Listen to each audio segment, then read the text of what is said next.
Our best friends own a skateboarding shop here in Omaha called Central Skate Shop. They are way cooler than I am. But through them, I met another really cool person, Shag, who is a professional skateboarder. He is incredible. I'll share a link in the video description where you can see him skateboarding. But why am I bringing this up? Well, I just read an interview with him where they asked if he is making a living as a professional skateboarder. And Shag's answer revealed something pretty profound, so I wanted to share it with you. He said, "I am currently making a living as a professional skateboarder, but I won't turn down hustling opportunities if they come my way. Yard work, moving house, I got you. I was working at a local donut shop over the winter, and that was such a cool experience.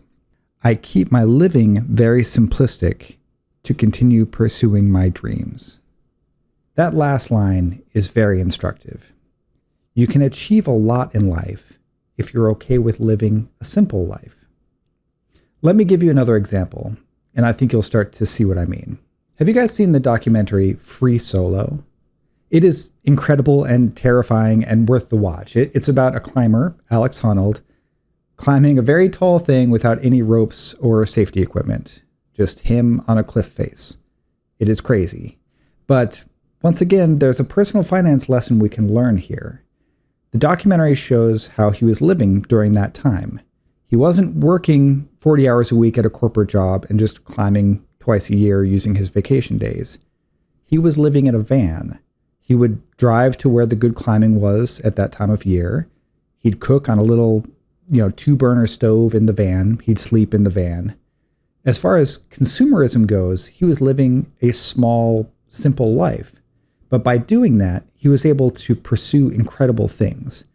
He was able to spend all of his time doing the thing he loved to do, and it allowed him to become an absolute elite athlete, which eventually made him very famous and successful. Now, what is my point with all of this? Should all of us sell everything we have and live in vans?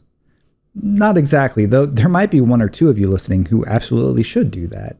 You know who you are.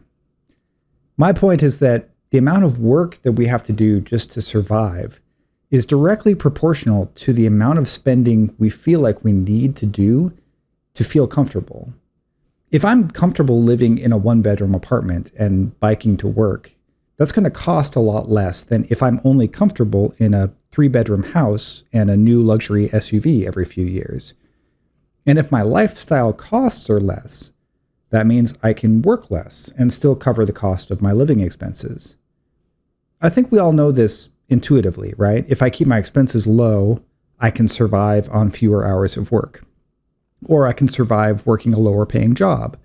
Or I can still work a lot of hours, but then I have surplus money for saving and investing, right?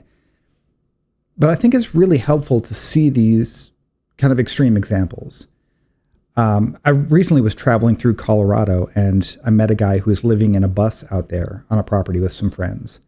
He told me that he had gone to Colorado like 5 years earlier to attend a wedding.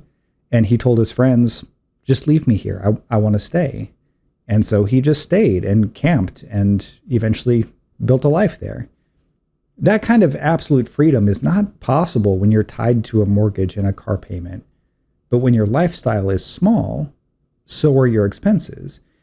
In other words, the less you need, the more freedom you have. So what am I saying? What is the point of all of this? Well, a few things. One, if you've got big dreams to pursue, work on keeping your spending footprint small. It will increase your chances of being able to succeed. Why? Well, because it'll both increase the time you have to spend on pursuing your goal, because you won't have to work as many hours just to survive, and it will decrease the amount of money that it will take for you to succeed. It's a double-sided benefit. Two, if you've got big financial goals to pursue, again, work on keeping your spending footprint small, because that frees up the extra cash in your budget that allows you to save aggressively. Our consumer spending ties us down. It limits our freedom. The more expensive things you need to have to feel comfortable, the more you'll need to work to support that lifestyle, and the more you'll need to have saved in order to be able to retire. If you can find ways to live a more simple life, that act of simplification alone will increase your freedom and give you back more of your time and energy. A lot of people say, don't follow your dreams. Find a practical job that pays good money. And I'm not here to say that they're wrong. I think it is important to think about the financial implications of a degree you're pursuing or a field of career that you're looking into. But I will say this, the world needs artists. It needs musicians. It needs skateboarders and climbers and crazy dreamers who do incredible things. And I think it's important to know that it is possible.